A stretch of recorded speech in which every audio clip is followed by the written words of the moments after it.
Go live. Hey, there we are. We are live. That one is for MTB Coop because he made a comment that I always seem surprised every time I go live.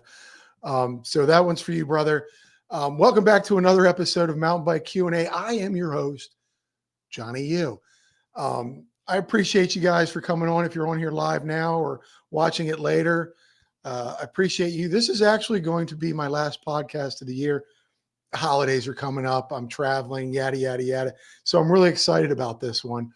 But thank you all for tuning in. I want to thank you all for this whole year for tuning in. You know who you are. I appreciate you. And if you're new, if you just found this channel, because Jim is coming on to talk about his lovely bikes, hit that like and subscribe button if you could, please. It helps the channel out somehow. Just makes me feel warm and fuzzy inside. And if you're listening to on Spotify or iTunes or Google, whatever, if you could leave a comment or a star review, again, I would greatly appreciate it. But yes, this is my last one for the year. I know, boo-hoo. But it's just been a great year. Every year has been great. I've been having so much fun doing this. So without further ado, I've been yapping too much. Let's bring on the guy who may or may not build your next birth or Christmas gift or holiday gift. Sorry, I don't want to leave out other religions. Let's bring him on, ladies and gentlemen. Jim Day, Quarry Cycling. Hey, Johnny. Did I do okay there? Oh, it was a great lead up. I'm so bad at the alone intro thing. Oh, his float is beautiful. I just get all nervous. I get all that nervous energy. I mean, I just felt like I was talking to you, like there's no one else here, but I see we've actually got some. Yeah, we got some people here, man. Do you mind if I bring them on real quick? Let's go. We got Mehdi is in the house. Hopefully he's still in the house. Let's go. Out there in Tahoe. We got Mecca Trepetow. I still need to know where that picture he took us from, but we'll come back to that. Oh, okay. He's saying, okay. Run Bike Mike here, ladies and gentlemen. Mike Mitchell. He's early for once. Thanks for popping in. I know why you want to probably talk to him about the bike and stuff, and we're going to get there. Brian can't stay, but wanted to sneak in and say hello. Hello. And again, Mike is excited about this. Shane, Cali Domestic, all the way out there from California. I'm going to need to send a bigger sticker. Hey, where's his sticker? He's right. And I'm sorry. I was just telling Jim here that I have kind of, folks, I didn't say this in the beginning. I've taken a little pause on social media and YouTube over the last month or so. And I apologize. I have a bunch of stickers that I have to get onto the wall, backdrop of fame. Maybe I'll do that this weekend. Sorry. And then we've got Dana. Oh, hey. It's Dana. You didn't get to meet her. She's been injured. But oh, she was injured? That's why she wasn't at Crater Camp. Oh, is she okay? She's getting there. Yeah, she's getting there. Okay, well, good. I'm glad she showed up for your podcast. So, Jim, you were out there in Wisconsin. Whereabouts? Near Milwaukee, about 30 minutes west. Milwaukee. Milwaukee. Milwaukee. Is that close to Windman? No, no. I had never been to Windman. It's like, and they're like different worlds. My wife and I met on the west side of the state in what's known as the Driftless, which we'll come back to. And I up at Windman, and I'm like, oh, this is really beautiful. And they're asking me, you know, where's your favorite? What's that? And I was like, it's the same state, but they're just different worlds. I mean, you got the Great Lakes, and then you got the, you know, Windman area up the northern woods and the Driftless. So nothing close to Windman. No, not really. No, yeah. Oh my gosh, the Airbnb is it? Yeah. I had the 3-hour drive from Minnesota. Yeah, I flew into Duluth. Flew into the Twin Cities. Yeah, I flew into Duluth, Minnesota. Oh, Duluth. Okay. Oh, yeah. Well, St. Louis or St. Paul. Yeah. And then to Duluth. I was so happy to get out of the car after all that travel. That's an effort. Oh, look at here. Mark Hill from the segment is here. What's going on, brother? The Driftless. There you go. So yeah, he's from the Driftless. Mike is from the Driftless. What's you got? It just sounds weird. What is it? So the Is it? Driftless went during the ice age. The glaciers like just smoked most of Wisconsin, just flattened it, but didn't touch the west side of the state. And so it's like super rocky, like 600 to 800. I think there's a few spots with 1,000 feet of cliffs, like all over, and nobody knows it's there really. Like nobody goes there. So, but it's beautiful, beautiful biking, beautiful driving. It's a lovely place. So. Wow, the Driftless. Yeah, if you look at a topo map of Wisconsin, you can actually see the scars on the east side where the glaciers just tore through, and then you can see the untouched side on the west side. I'm Googling that now. Now you piqued my. It was a different world. I tell you, it was a different world from where I'm coming from. That we went. When was it? September. Yeah, it was September. Was it August or September? No, it was September because I remember I came back. It was my wife's birthday. Oh yeah. With your wife's I'm out there having fun, and she's like, something. Like, oh, Medi made it back. He's here. What's going on? Electric trail surfer. You're still the pimp to me. Is that a steel bike behind you? Yeah, all steel. Yeah, I love steel too. Is here. Roger Dodger. Yeah, I love steel. So I met you out there in Wisconsin. Yeah. Bike builder. I've seen you on JT, the Dusty Dutchman. Sure. Yeah. Talking about the bikes and stuff. I was just thinking you're a bike builder. What else do you do? I mean, you said you had a day job. What's that? I got a day job. Yeah, at the moment. Yeah, I'm engineering manager for automotive transmission and engine controls company. So wow. My group has almost every single brand. We've got everything from John Deere to Lamborghini. Like wow.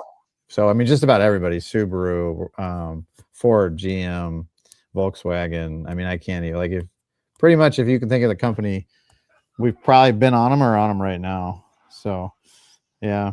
So it's like engine valve controls. I used to have a lot of that. I don't have so much of that anymore, but also like engine oil pump control valves and transmission park locks and hybrid shift solenoids for Audi. And I mean, wow, tons of different products.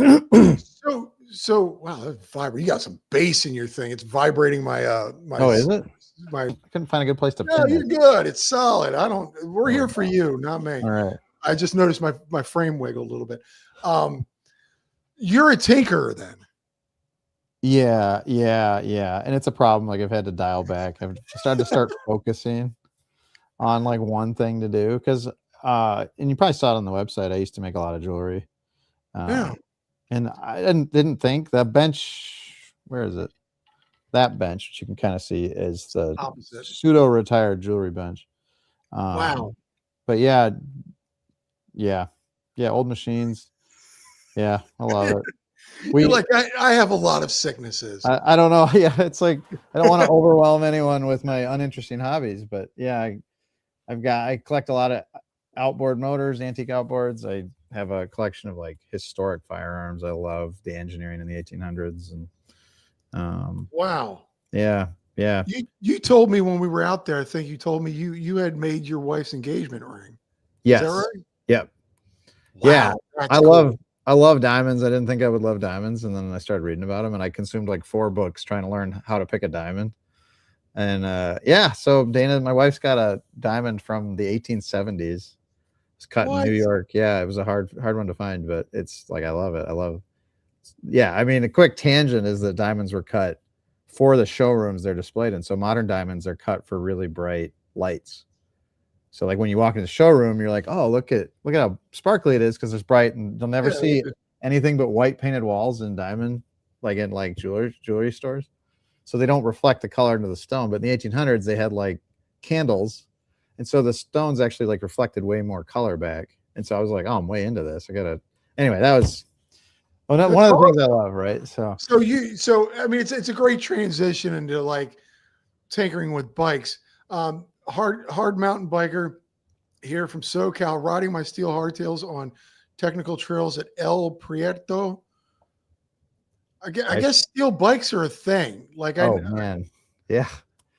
Yeah, we Like weren't gonna do steel, and then I started like getting into it more and more, and I was like, "Oh, we're doing steel."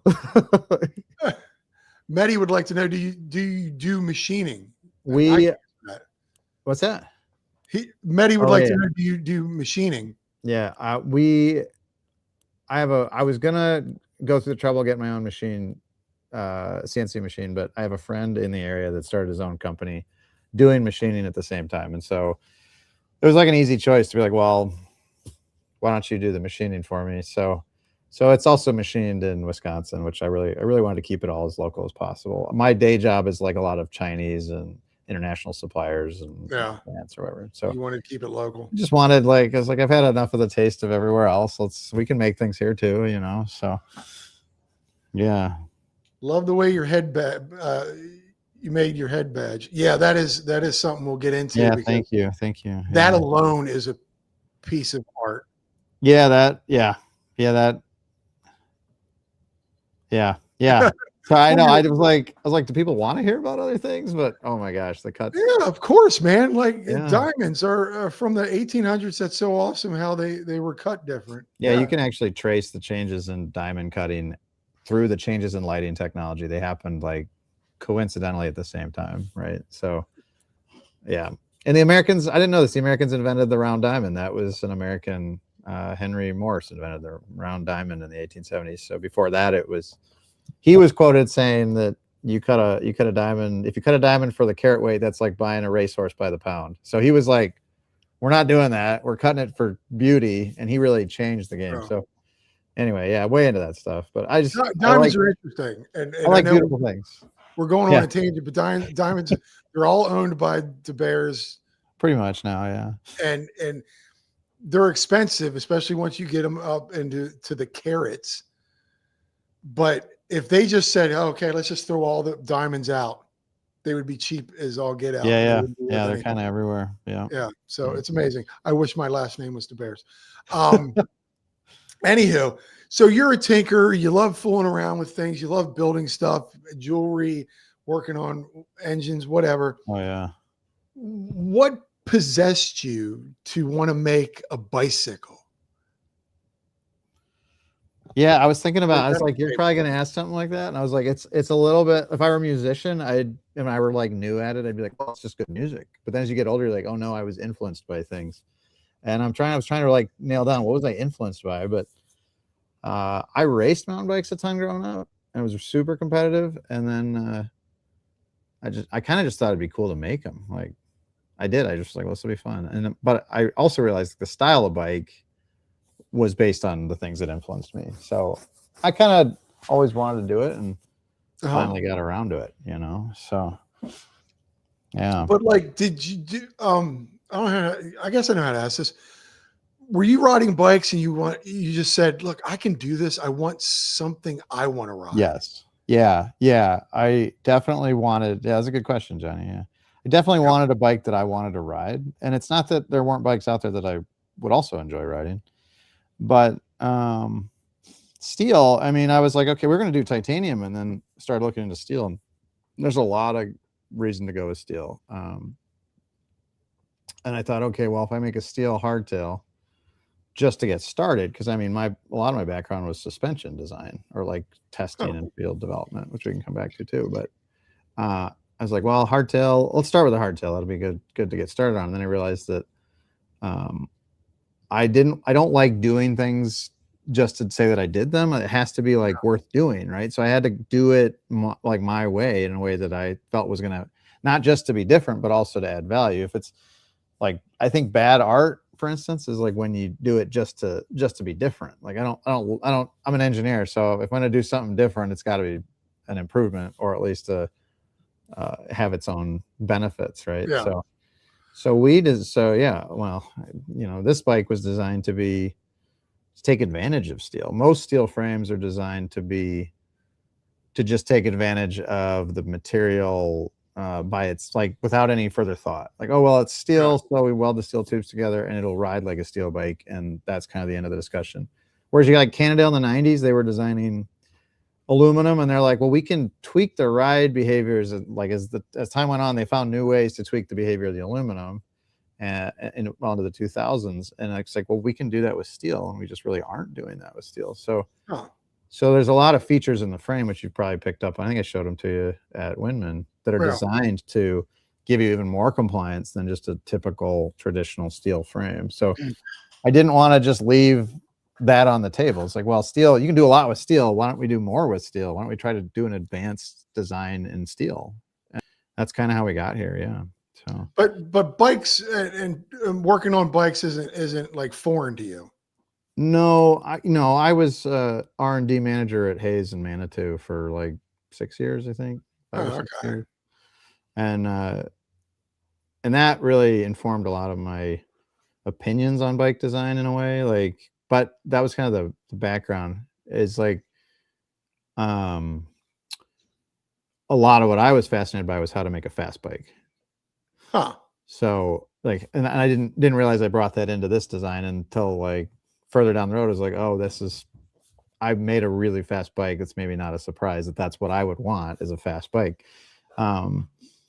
But yeah, I led R&D on the Dominion brake, which I think you've got a set of Dominions. I think I saw a set of those. I led R&D on that. I led R&D on the Manitou Mastodon, which is the fat fork. Wow. I was involved in a lot of R&D on a bunch of the other products at Hayes, but those were the ones I think I spent the most time with, the most kind of input. You know, those were like, Dominion was like a 4.5 year project. So yeah. So that was a big part of it.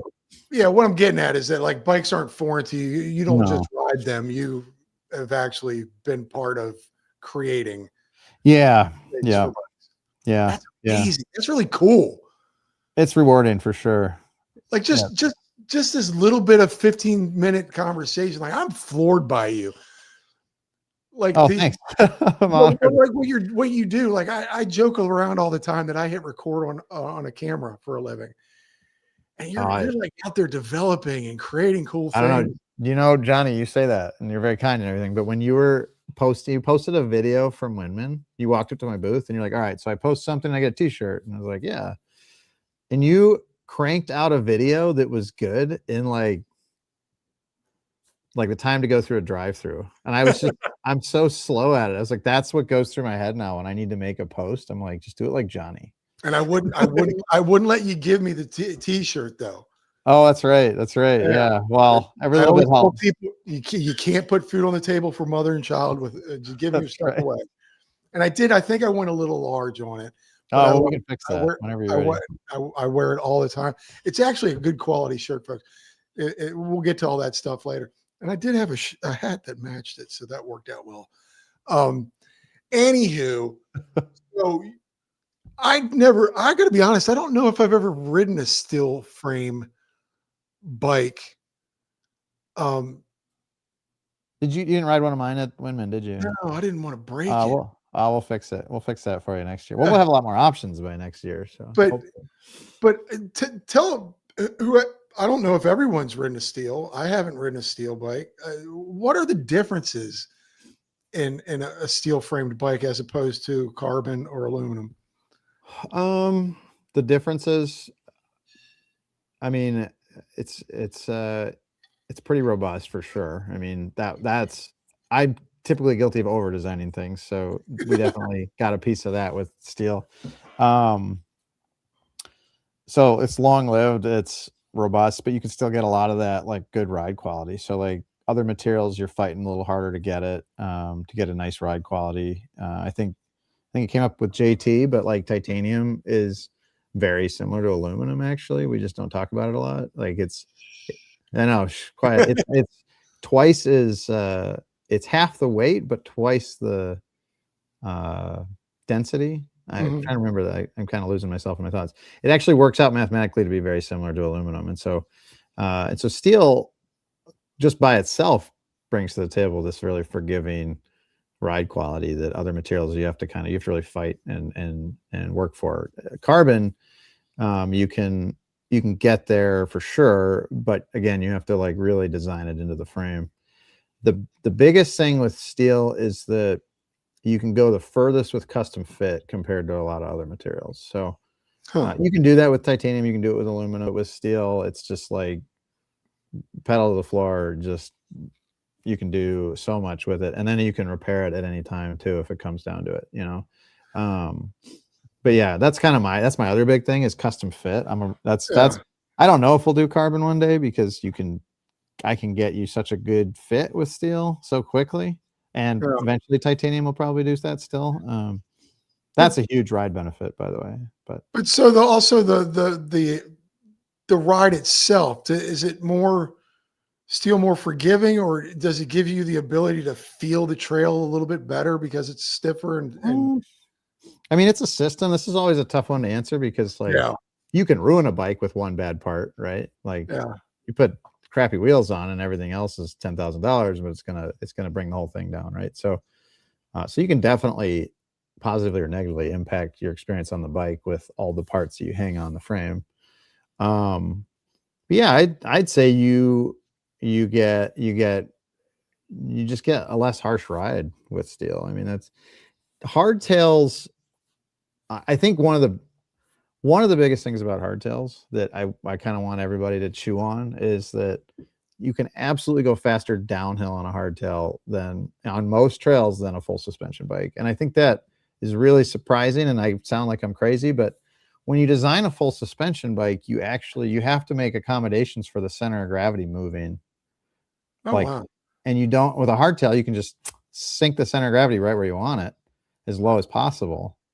And it's harder for the rider to tune the bike out of that sweet spot. And so a lot of people will actually be faster downhill because they're going to be able to keep a lower center of gravity with a hardtail all the time. Whereas on a full suspension bike, even if you're full pro at setting up a full suspension bike for downhill, if you buy one off the shelf and you set it up, there's a good chance that designers had to accommodate the frame for people who don't know how to set up suspension. So they're raising the center of gravity in the design so that you don't hit the pedals, because everyone hates pedal strikes, right? So how do you design that out? You make it so that even people who like 40% sag aren't going to have a problem. Like, you have to think about that stuff as a designer. With a hardtail, you can just slam that center of gravity right where you want it. And center of gravity has one of the biggest impacts on downhill control. So that's huge. I got to tell you, I had a hardtail before I went with my Izzo, and I kind of miss it. There's something about a hardtail that keeps you humble. It's almost like camping versus like staying in a hotel, right? Yeah, it really is. Like, exactly. It's a great analogy. Like, it was roughing it, but I was doing well. And then you get on these cushy full suspensions, which I love, and I love my e-bike. But it's just funny. It's like you just take it for granted now because it just goes. Yeah. It's so forgiving. Hard mountain biker. That's just fun to say. I think people don't value how much you can fabricate steel. In many respects, more options than titanium frames. Is there a difference in welding titanium and steel? There is. Yeah. You have to, the way that you purge with gas is a little different. I think I said it to JT, one of the biggest advantages of tie is that you don't have to paint it, right? So paint is 40% of my job with steel.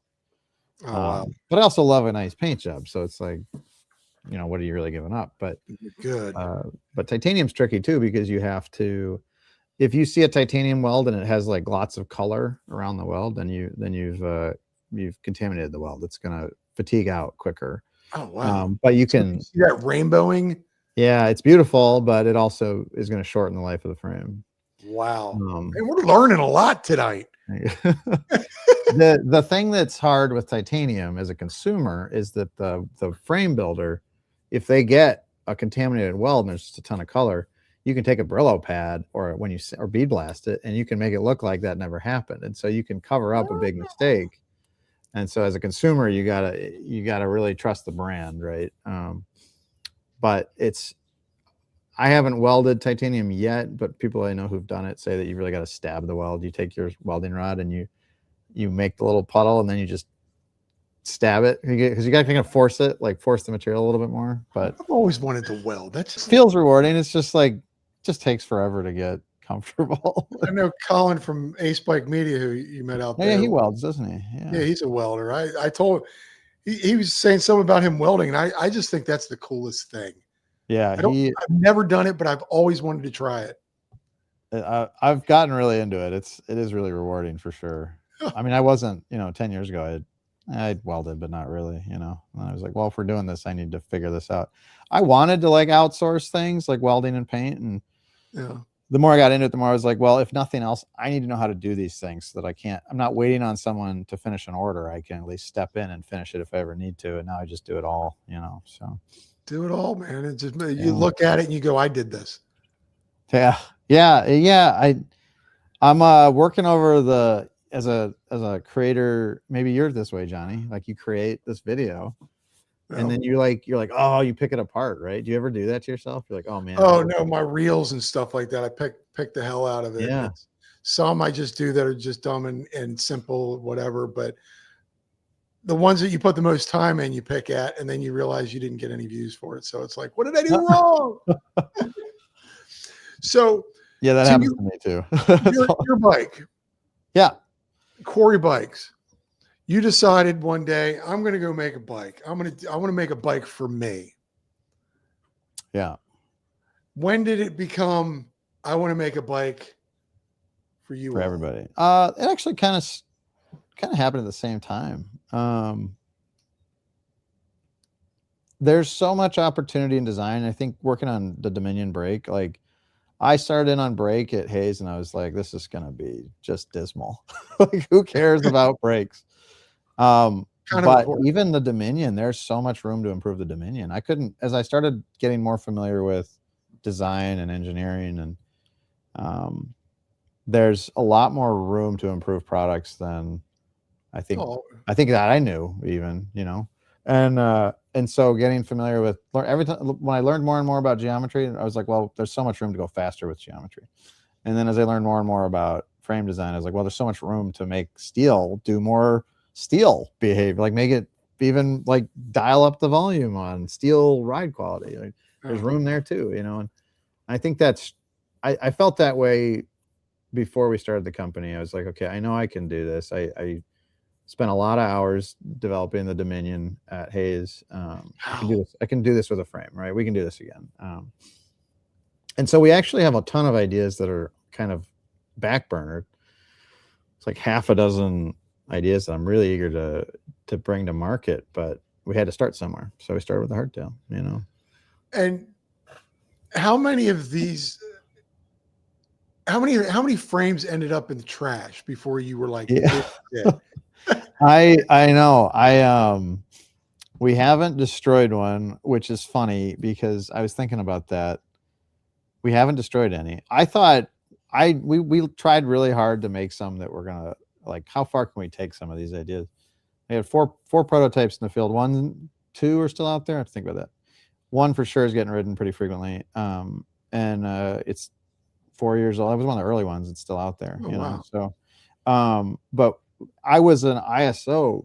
I was a U.S. delegate for ISO for the bike industry. So I had to boy, you want some like insider, trading news from ISO testing standards. It was just a wild time.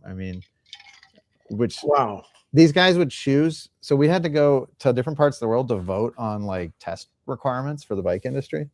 And they would pick a location based on the bars. Like, well, Stockholm has the best bars, so we're going to Stockholm. Like, that was it. There was like, these are just bike guys, right? Like, we got to get together and talk bikes. Where's the best place to drink beer? That was kind of like, but having been involved in that, like, I have a very intimate understanding of the 4210 test requirements for the bike industry. And their like legal application and all that stuff. And I did a lot of like virtual testing in our software based on all the ISO 4210 stuff because I had to help like validate the 4210 requirements. So in a way, if you've ridden a bike made after like 2014, I've probably influenced it in some regard because I was involved in ISO voting. Wow. But I didn't realize like the geopolitical climate now, like with Russia and Ukraine and everything, like even back then at ISO, like there were fights between like physical altercations between the Russian and Chinese like people who are trying to push e-bikes. E-bike standards were I started to feel the start of e-bike standards. And then I left the bike industry for a while. But it was just wild seeing like some of the noise around e-bike standards, because there's money there, right? People know it. And so people have all these strong opinions on what rules should be and shouldn't be. And so it was way more dramatic than like you would expect test standards to be. Like the whole thing was just kind of funny. But anyway, that's it. You asked how many bikes I've smoked, and it's not. I haven't destroyed any yet. And wow, that's great. You came out the gate just happy with what I didn't. you had. Steel, you can really do that. That was the other reason we want to start with steel, is that there's steel frame builders build off of a lot of tribal knowledge. Like you buy a steel frame, that basic concept's been around for 70 years, you know. Yeah. So if we were doing carbon and titanium 3D printing and stuff, we'd have to lean even further into the 4210 requirements. But with steel, it's tribal. It's a lot of tribal knowledge. You know, it's kind of work. And then coupled with that, we actually did, you can kind of see this green frame with this electrical tape on it. Oh, you did it right too. It's always opposite. I know. I practiced last night just for you, Johnny. So, but this one actually has, this is our first one. It actually has strain gauges on it. Have you ever heard of strain gauge? Are you familiar with strain gauging, Johnny? No. So they're these little like sensors that can just feel microscopic motion of the parts.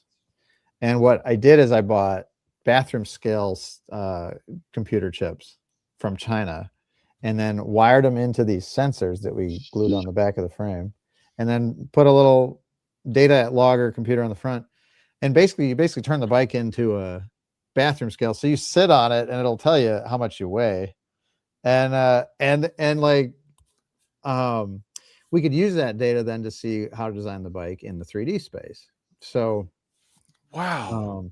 So that got us pretty far with that first one. And there's some challenges when you do it that way, when you shoot from the hip and do like because the bathroom scale sensors are actually really temperature dependent. So if you go out and it's 50 degrees and jumps up to like 90, you gotta calibrate the bike every half hour, you know. but we got really far with that, and that helped us with the development with where we're at today. So now you say we.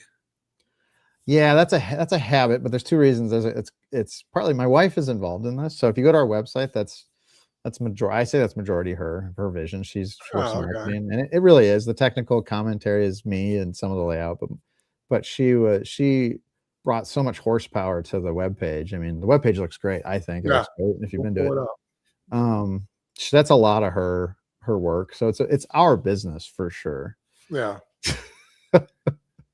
You told me he was going to troll, but yes, we're going to get one troll. There he is. It's Tom. I feel like I feel like I messed up asking him to come on because he is so smart, and I am a bag of rocks. I do have to pull this person up here, Marty Octodad, all the way from New Zealand. What's up, mountain bike nerds? New Zealand, all right. New Zealand. What's going on, Marty? It's been a minute. You busy? He's got 8 kids. Boy, I used to work with the Kiwis at my last job. Oh, the Kiwis. Yeah. Look. I worked with Eddie Masters and Kurt McDonald. And can we calm him down or something? I don't know.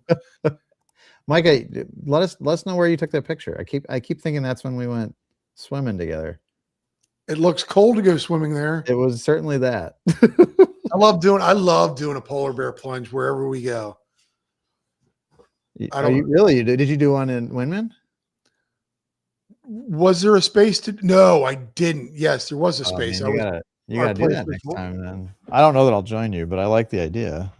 I should have. I've done it in Jackson Hole in a bunch of different water spots. I did it in Iceland. Yeah, I love the cold and then hot. Oh, it's invigorating. It probably is good, right? I mean, it feels good. It makes your body feel good inside.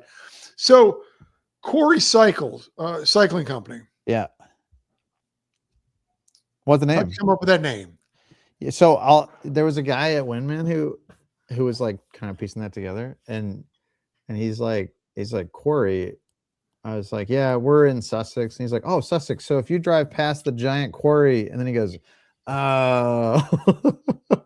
So we struggled with names, and you may have heard some of this. Really struggled. So many names. I may have mentioned this one on JT's, but we were arguing over. My wife and I were in Duluth, Minnesota. Well, you know Duluth now, don't you? I know Duluth. And we're arguing about like naming conventions. And I was like, Regolith is a great name. And she's like, no, it's a terrible name. And for like the model. And we pull up behind a car with tires. I think it was Kenda, has tires named the Regolith. So we pull up in traffic as we're arguing about the name Regolith, how she doesn't like it. I love it. And then the car in front of us, the bike has the name Regolith on it. And I'm like, well, can't use that. I can't use that. Already done. Yeah. So we had so many names that we were looking at. But there's like 13 or 14 quarries within 5 miles of my house, maybe more. I keep finding abandoned ones. I didn't know there's an abandoned one behind the coffee shop that I go to in the summer. And I was like, wow, they're everywhere here. So even my house is built with stone from the local quarry. So I don't know that most of the residents here have the depth of knowledge of quarries. I had friends at my launch party who work at the quarries here, so so it's a really common thing from about Waukesha County, Milwaukee area, all the way up to Green Bay. There's just a ton of quarries. Wow. In fact, there's even on the west side of the state, now I think about it, because even Tom, who's in the chat, knows people who work for quarries on the west side of the state. So, and Wisconsin's the third in the nation for quarries, the number of quarries. So I actually think you have said quarry more times in that little bit of just talking than anyone has ever used in their entire life. There's got to be a better synonym or better. I don't even know what a quarry I know what a quarry. I think there's a quarry in Maryland. I think we used to swim in it. Oh yeah. The East Coast. I lived in Boston. Lots of quarries over there. Dude, you know what there is? And they shot that Johnny Depp movie, Crybaby, there. And I forget what it's called, but they had like rope swings and stuff in it. Into the quarry. Into the quarry with the quarry. Yeah. Yeah. East Where's Coast. my sister in the chat right now? She doesn't forget anything. She'd know the name of that. Yeah, Marty. Rock harvesting. Prize givings, group rides, farming, backyard trail bill. Yeah, it's been a busy season. It's summer down there. Lucky guy. It's summer down here too. Oh, it's winter for me, full on. So, were you the first owner of a quarry bike? You go, this one's mine.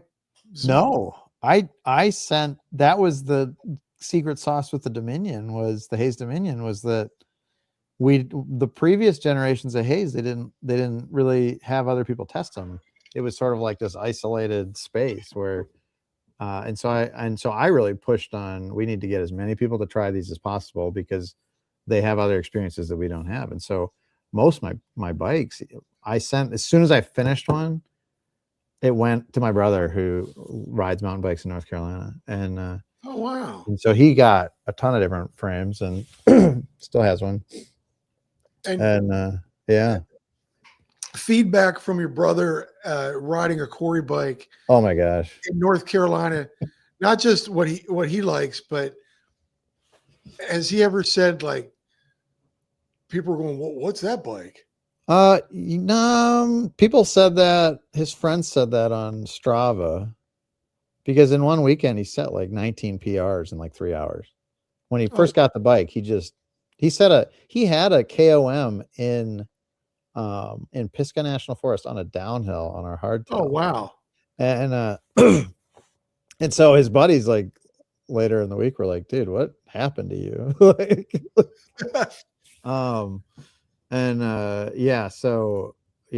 forget, I guess I kind of lost your question there, but yeah, he's done a lot of the bulk of the testing. We have some other friends in North Carolina that did a lot of the field testing. But yeah, the first one I rode with him, we built it together, and then I think I let him take it. So I rode it for like a week or a weekend or something. And then I've got my fifth one. I ride a lot now, but yeah. What, I just cause it's a bike, it's not a specialized, it's not a Trek. It's not a this and that or whatever. It's a very specialized handmade bike from a guy in his basement right there. Yeah. So I was just wondering if people who see it go, what is this? Oh yeah. Well, okay. That's something, because I love art. I feel like great art doesn't shout. So I wanted it to just look like, when you stand, like you just stand back and you look at it, oh, it looks like a hardtail mountain bike. And then when you get up close to it, you start to see those little features in the triangle. And I've had a lot of people at bike shows, they'll like walk past and I'm like, hey, you have any questions? Like, no, just looking. And they'll stop and then they'll walk up closer and they'll be like, what is going on here? You know, like they have that first moment, oh, it's a bicycle, you know, and then like, wait a minute, this is not like other hardtails, you know. And so I kind of wanted that. I wanted it to, the more you see and study it, the more it kind of like talks to you and tells its story instead of giving it all away at once. You know, don't want it to be overly flashy. But part of that was my brother's influence because he hates being approached on the trail. He likes going out for a bike ride and being left alone. So he like wants the darker, less flashy colors on most of his bikes, and I kind of get it. But that's no, because I just thought it was interesting because it's such a unique brand, and I saw last time I went riding, and I busted my ribs, folks. I'm still out. That's right. You were talking about that. You told me about that. Yeah. I was following a guy because I still don't know this trail that I started going back to, and he was riding a forbidden bike, and I just. Mark Hill, the segment was test riding those, or I don't know if he bought them. Not a cheap rig, but I was like, I just saw one. This was like the first one I saw out in the wild. You know, when you see something new out in the wild, you're like, oh, what is that? You know, so when I saw your bike up in Wisconsin, it was like, oh wow, it's interesting. Yeah, thanks. It's the new guy on the block, if you will. Yeah, we're a little different for sure. The Geo on the Stave is very dialed. When I rode JT's, I was sold on it. And the dropouts are wild. I love JT's. You have a show and tell with you. Say again? Oh, I do. I don't. Part of them are getting welded into a frame, which is a story here in a minute. Before we dive into the dropouts, though, it might be fun to talk about Octodad's question with Eddie Masters. He's a downhill World Cup athlete. He's still racing too, and he's got it. I think he's my age, so good for him. Eddie Masters developed the Dominion brakes. I developed those with his field data. That's a lot of Eddie's field data, and Eddie was interesting because his team. It was Eddie Masters, Reese Wilson. Is that the name? Last name Wilson. He was I think he's Scottish World Cup winner. They all they all were 40% front, 30% front brake, mostly rear brake, and then Eddie is like 85-15, like almost all rear brake. Yeah, his bias, though, he just rides, and we're making fun of him at dinner one day, and he's like, I think I figured it out, and we're like, what's going on?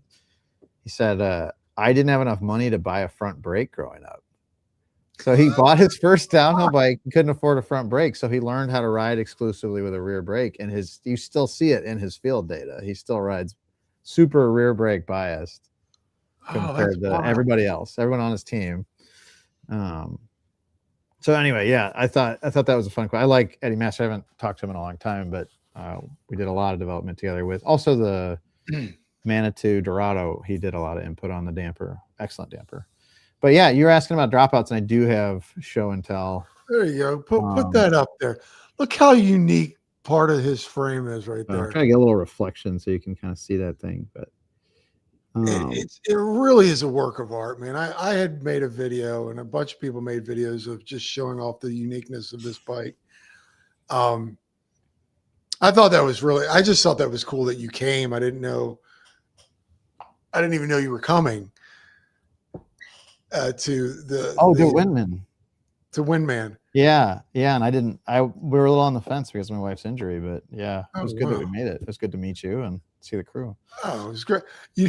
I got a story about this kid, and he's a genius right off the bat. You can tell, engineer, worked on a lot of bike stuff, builds his own bikes.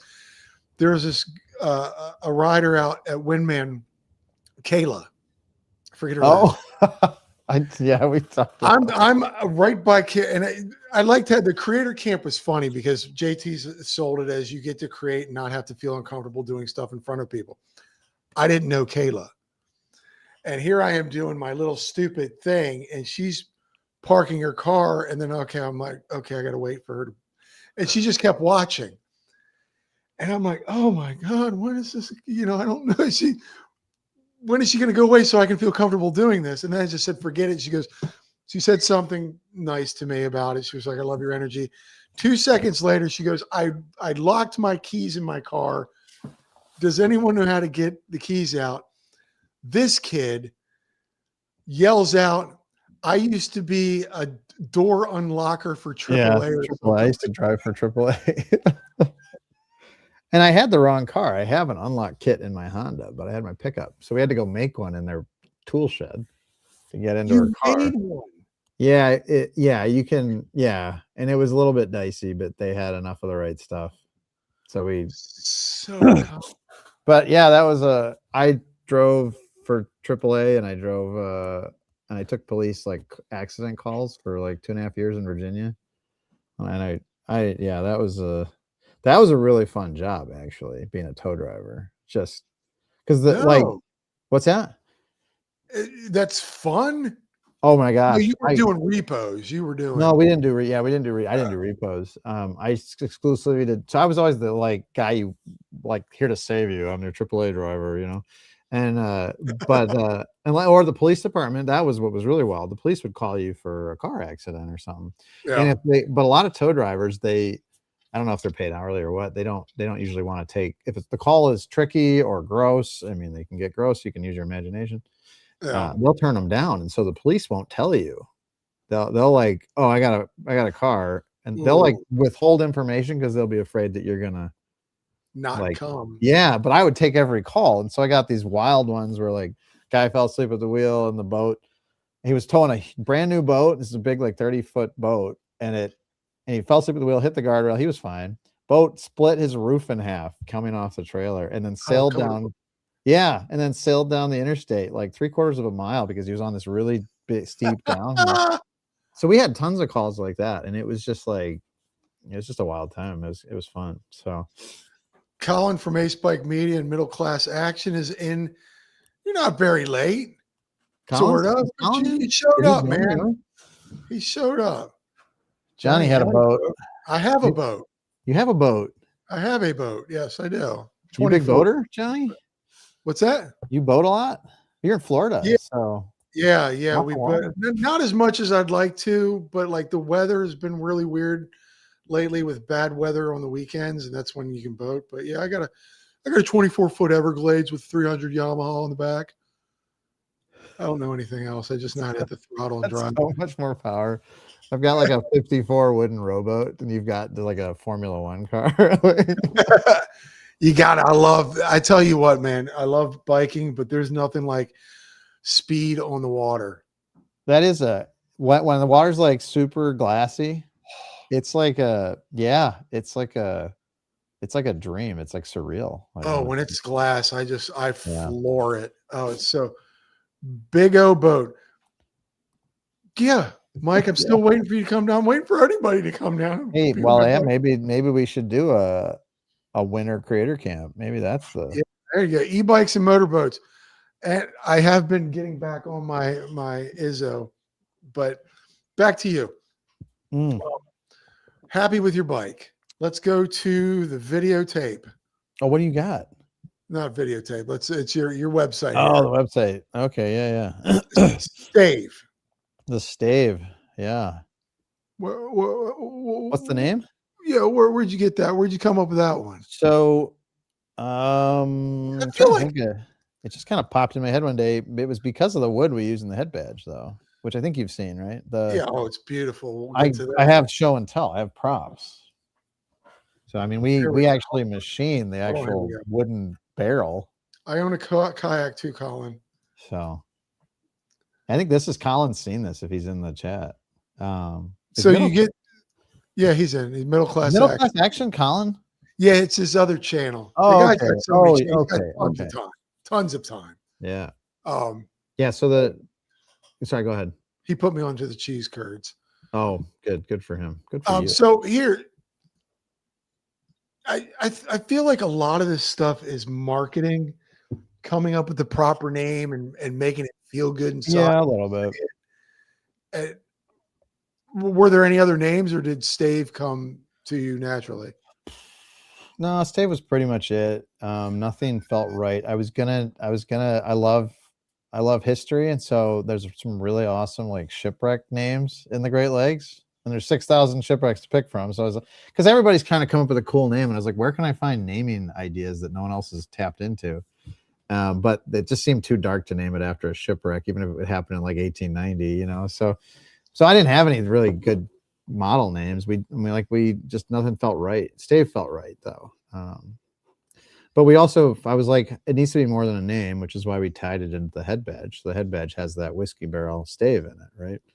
So yeah, Titanic. Yeah, none of them are good stories when you start looking into like shipwreck history. You're like, ooh, that's not what you want. So the stave came from a whiskey barrel.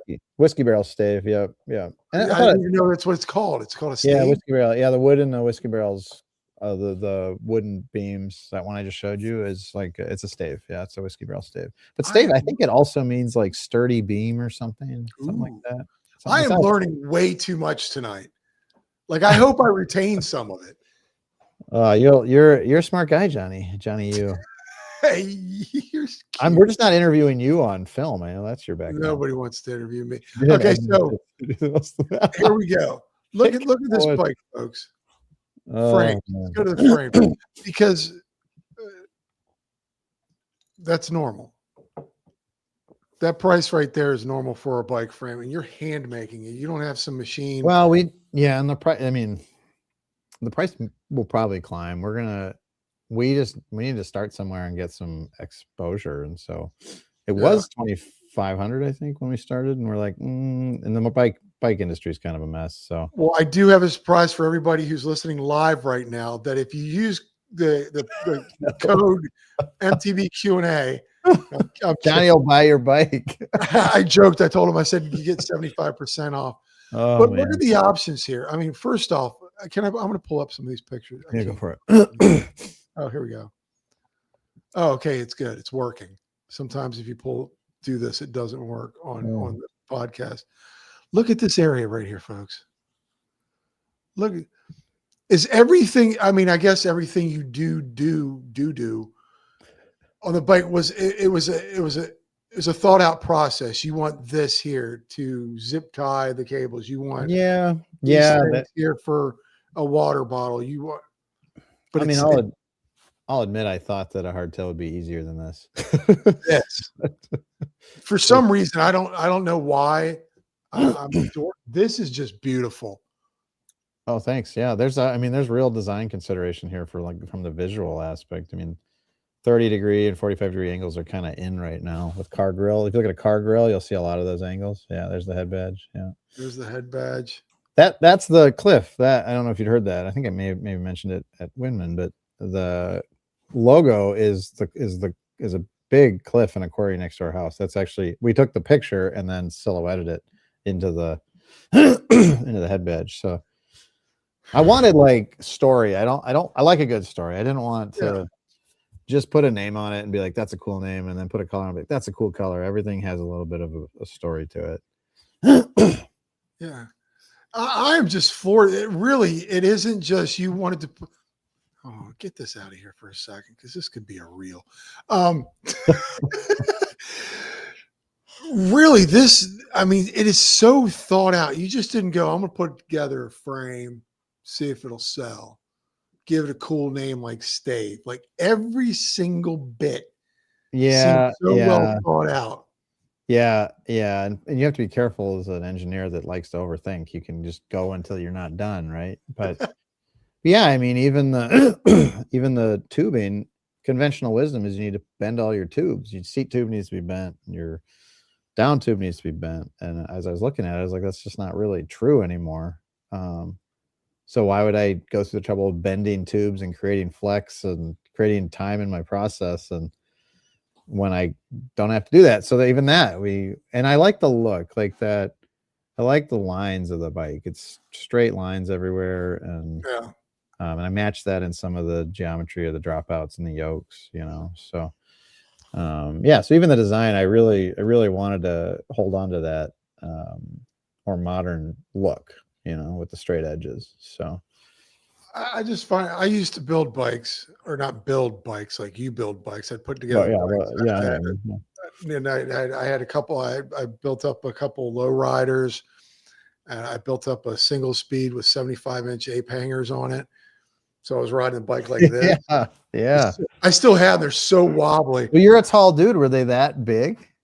Yeah. No, there's a picture somewhere I have of my arms like as high up as I could probably get to sit and have my arms up like this and try to turn. But I look at bikes as artwork. They're just beautiful. The angles, the lines, Appreciate that. The different components that you can put. Hold on, let me get back to here real quick because I know people are getting Sure. the comments. It is one of the cleanest looking bikes out there for sure. And if anybody knows bikes, it's Run Bike Mike. I'm not trolling you, brother. I've loved. I built a bike for him recently. It's been fun working with you, Mike. But he knows bikes. I mean, seriously, the guy, I think he told me last he's got like 1,500 bikes in his garage right now. Yeah, he's got a new garage just for bikes. Yeah. So for him to say that he likes what you want or what you have and him to go ahead and get one, I think it's a great hats off to you for someone who reviews bikes for a living and likes it. Marty would like to know what's the head angle? Yeah, the head angle is 64, so it's pretty aggressive. And I think you'd mentioned something. Is his name? Yeah, Marty. That is Marty. Oh, there it is, Marty. Okay, Marty Octodad. Yeah, 64-degree head angle. We've done a lot of custom builds actually, and it's not really on the website. But if somebody doesn't like that head angle, it's really easy to do a different head angle. So like if you like the Stave, but you want a 64.5 or 65, or like those are easy things to do. So that's just tweak it a little bit. Yeah, it's not hard. Yeah, for sure. Colin says best looking hardtail out there. Love the design and the story. Yeah. Colin gasses me up, man. Thanks, Colin. I appreciate that. His comment about the Edmund Fitzgerald I thought that was great. Up top, 751. Okay. I'd buy a bike named the Edmund Fitzgerald. Sorry, I get lost. Too soon, guys. Truth comes out. Johnny can work on his bikes. No, I can't anymore. I just don't have the patience.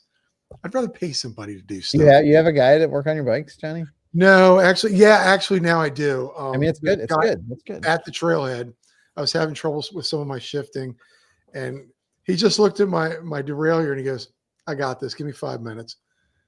Fixed it. That's fine. But yeah, there used to be. I don't know if you guys have. Do you have local shop? I mean, I know you do it. Yeah, we do, but like we've got some good shops here. My problem was, especially working in the bike industry full time, I always got like, whoops, sorry, I don't want to touch my mic. We got like really good industry pricing deals, so I never had to step in a shop. And now I do. Now I've got all my own equipment and do all my own work. It's like doing it all. And I've got the OE accounts, so again, I need to have an excuse to go to bike shop. So maybe if Colin's got a favorite bike shop, he can share, but in the area, but. No, we had a guy in town right here, just walking distance. His name was Danny, Revolution Cycles. Everybody knew that's where you took your bike to get wrenched. And he was great. Bike shop guy. Didn't talk to you much. Just got it done. What's your problem? Took your bike, gave you a ticket, and then you'd come and get it. But he was great. But rent got too expensive here after COVID, and he had to close shop. So going back to your website, I know we're zipping through yada, yada, yada. Your sizing chart. Oh, it's vast.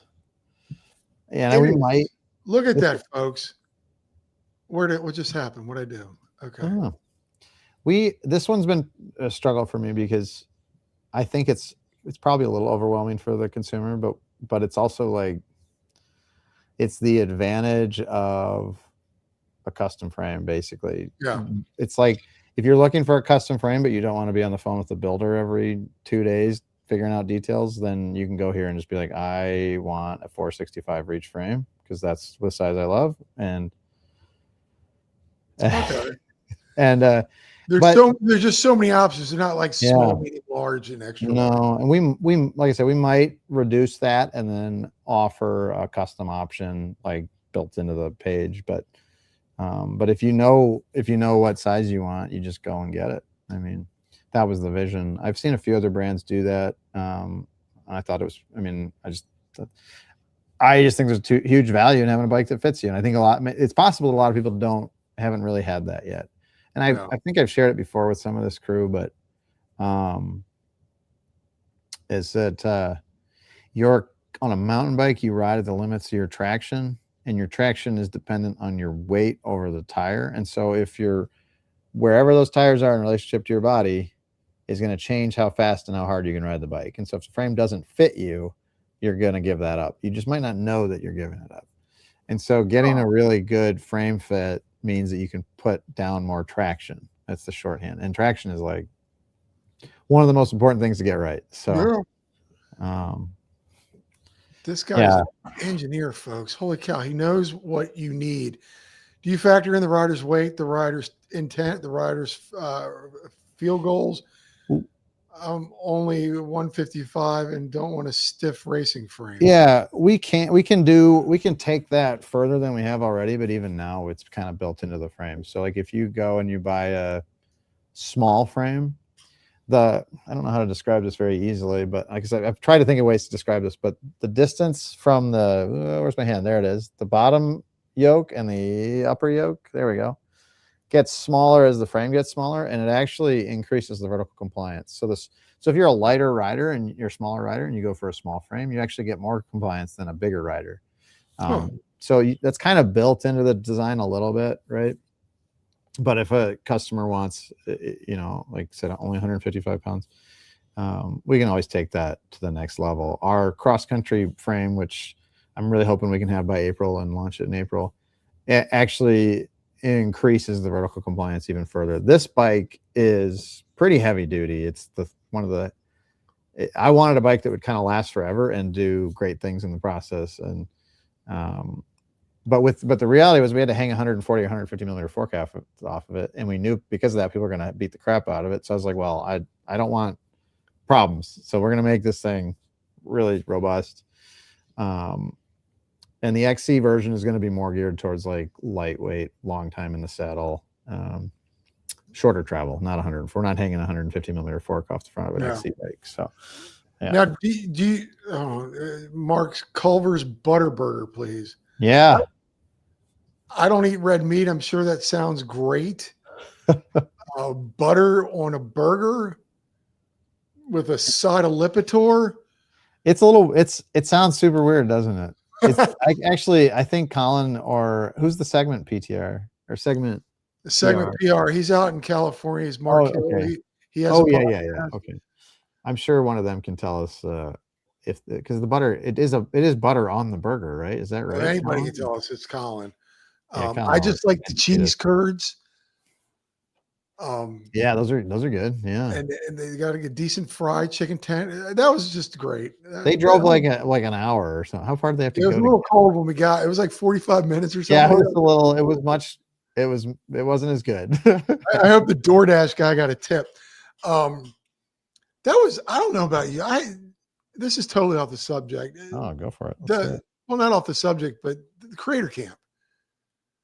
That was just fun. Oh, it's such a good time. That was fun hanging out with you, learning about what you do, and just hanging out with everybody. Yeah, everybody's super cool, super fun. Yeah. And you met Mike. And Mike. Colin put so much power down at one point he snapped a crank in half. It was brand new. Dude rips, man. It's a fast guy rips, folks. If you don't know who Colin is, go to Ace Bike Media, go to Middle Class Action. Both him and Mike and everybody. I just had fun. I'm like, and they're flying down. Such a great weekend. Do you put out the frame? And yes. I don't know, like, do you tell people to measure certain parts of their body? We're not doing that yet, but we can kind of help people figure it out a little. So, I mean, that's kind of the other challenge with custom is that if there's no secret sauce, like there's nothing that's like, this is the bike, hands down, period. What you can do is you can help guide people towards the type of trail. If I were to ever run a World Cup team, and I actually would love to one day, you would want a frame for every trail. Like that's how important geometry is for what you're riding. So when a customer is like, hey, I want a custom bike for myself. This is this is how tall I am and inseam, all that. You can go really far with that, but at some point you have to start talking about the trails they're riding too, like and what do you like? I mean, I like going fast, so it's not surprised that I wanted to design a fast bike, but if you really drill down, a lot of people aren't really that interested in going fast. They just want to have a good time. Yeah. Even if going fast is a good time, you might be faster on a hardtail than a full suspension, but you also might not enjoy not having a rear shock, so it might be more fun for you if you have a rear shock. So it's not as easy as just taking someone's dimensions and throwing it on a bike. You've really got to talk them through it and figure out what they like and what they ride. I just find that very interesting because we're so accustomed to going to a website or going to a store and going, you're large. Oh, yeah. And having custom is so much different. Like I'd go, you met me, I'm 6'1", 235 pounds on the way down. But like, I don't know what I'd want because I'm a casual rider and sure. It's very interesting to customize a bike. You really have to know all the different aspects. If you miss something, you can do damage to the experience for the rider. Yeah. I mean, I don't know. It's fun. No matter, you just put me on a bike. I wasn't even riding my bike out there that weekend. I was having fun. I did wreck and I'm sorry, Steve. I scratched his bike. I told him get a new paint job. Whose bike did you scratch? Spokesman Steve. Oh, Steve, the spokesman. He let me ride his e-bike the whole weekend, and I had a pedal strike on the right, went to the left, hit some rocks, and put a couple scratches on his paint job. Well, we don't need to say it. You're like, oh, wow, I don't. You're like, I don't know where to go with that. Vensora Automotive. Any idea when Dusty's review of the staff is coming? Didn't he? Do you know that one? He's been talking about it. It's coming. I don't think he's in the chat, is he? He's not here yet. No, he says that dude. You can't pin him down. He's everywhere. He's all over. He is. I don't know how he does it. I would be just tired. I'm already tired all the time. I can't imagine being on an airplane every other week. But okay, so you just recently, and I'll bring this up. Hold on, I missed the call. Oh, Coop is in the house. Damn.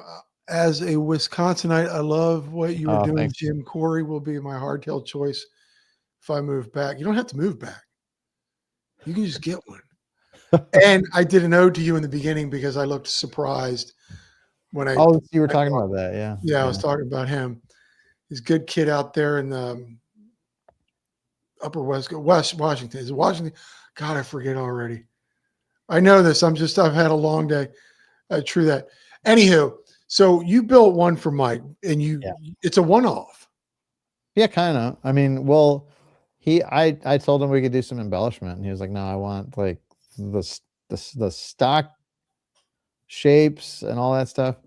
And, but he wanted a special color. So yeah, we picked out a color that he chose. And we'll probably add it to the website as an option. We just haven't gotten there. I got to get, it's like dark here all the time. So I couldn't get good pictures outside because I wasn't around in the daylight before I sent it to him, but we'll add it to the website, I think.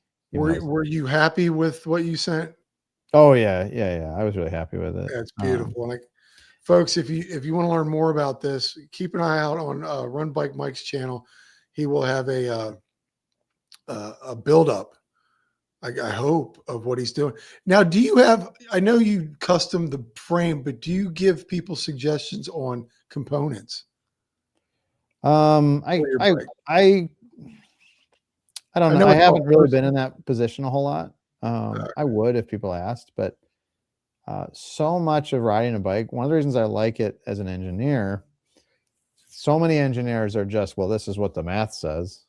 And but with the human body, like the math isn't good enough. You can't get there with just the math. You have to, the consumer, the reason geometry in mountain bikes is taken so long to evolve is because people can only accept certain amounts of change at certain, so quickly, and certain technology moves slowly, and preference is a big role. I mean, preference is probably the biggest role. It's not like racing a motorcycle where if you dial the suspension tuning in wrong on a motorcycle, it's going to ruin your day, but on a mountain bike, you're only doing 20 miles an hour, And so personal preference is huge. So I don't want to like get in the way of that personal preference, but I've developed some opinions. So yeah. And if somebody is buying, if somebody's buying your bike, which we will pull up here again, folks, do you walk them through it, or do you just go, can they call you? What I'm saying is, can they call you up? They can email us or email you and ask for suggestions. Yeah.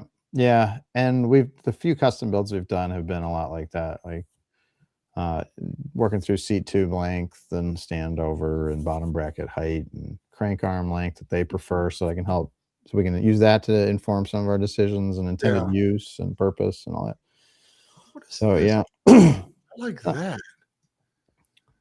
Now, do you totally not off the subject? I don't know what my problem is. A long day, crazy month.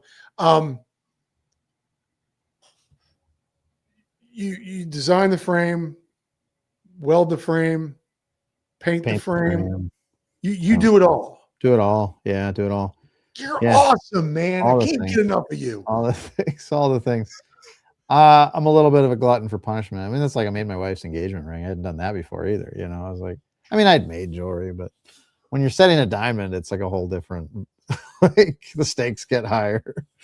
But yeah, we wanted to do everything. I mean, the head badge, you probably heard the head badge. I had contacted 3 or 4 companies and to do the head badge for us. And they just they couldn't deliver it the way I wanted it.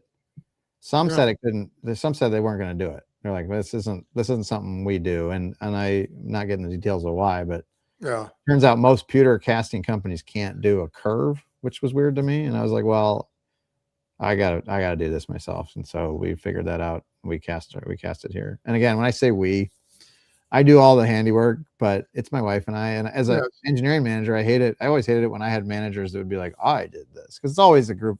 It's like even the image that you're looking at, that stamp logo. Yeah. Micah, I think that was Micah and his wife Neve's idea in there. And Micah's in the chat. I think the stamp logo was his idea.